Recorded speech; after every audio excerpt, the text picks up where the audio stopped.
Hey guys, for my reflection, I decided to create picture collages, but also use my voice as explanation. I kind of felt like the use of pictures helped emphasize my spoken explanation because it gives an image and it also illustrates my thoughts and feelings. So I'm going to start with the first question. Question one, how are we getting involved in the quest for for a more humane existence? As an educator, I believe this course is helping us get involved in the quest for a more humane existence in a number of ways. For my collage, I started by finding the definitions of two words, humane and human being. I chose these two words because I feel that to fully understand multiculturalism, you have to understand the meaning of these two words.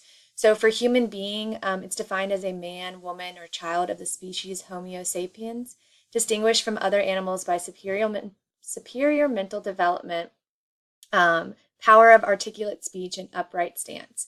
Never does it speak about race, culture, or even lifestyle. This definition simply defines humans by universal characteristics. As educators, it's important to understand that at the root of everything, each one of our students is human as well as ourselves, which is also why we should know the definition of humane, which means having or showing compassion or benevolence. Though we are similar in the fact of being human beings, we are also different in a number of ways. Cultural upbringing, ethnicity, or even general perspectives. Therefore, we must learn to be compassionate and sympathetic to these differences in order to build a community and a more humane existence.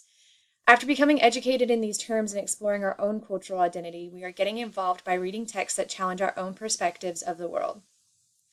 Discussing hard topics like the ones presented in White Ignorance and Denials of White Complicity, and reading the experience of the women in Sold and Woman at Point Zero are preparing us to have these uncomfortable but necessary conversations with our students.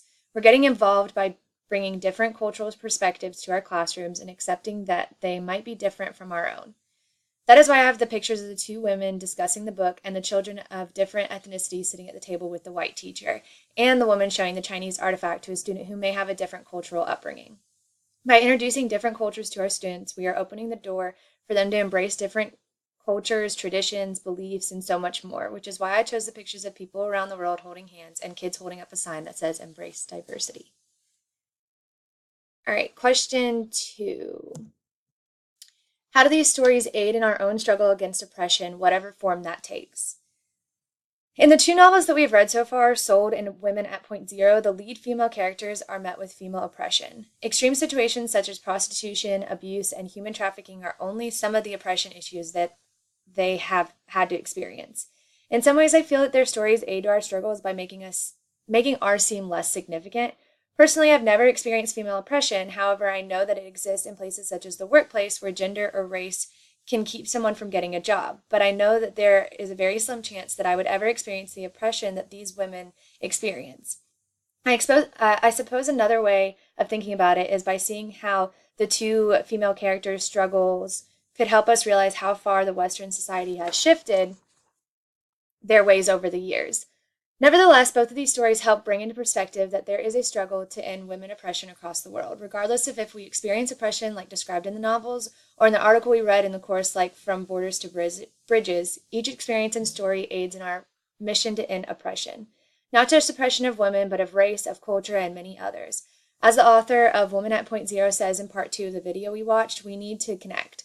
One way to do this is to use the stories of oppression that we read to connect the oppression issues in our society and to fight against all of it.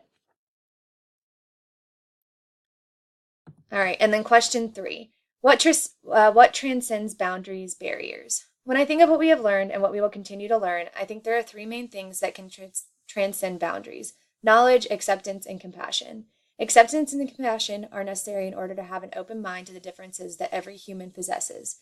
They are also both imperative when it comes to hearing about each other's stories, as we do in Sold and Women at Point Zero. Then when we combine acceptance and compassion with knowledge, we have the ultimate trifecta, in my opinion. Knowledge, as the image illustrates in the PowerPoint, is power. As the author of Woman at Point Zero says in part 2 of the video, we need to re-educate ourselves. We need to learn about other cultures, traditions, and beliefs instead of just assuming that we know or what we grew up knowing is right.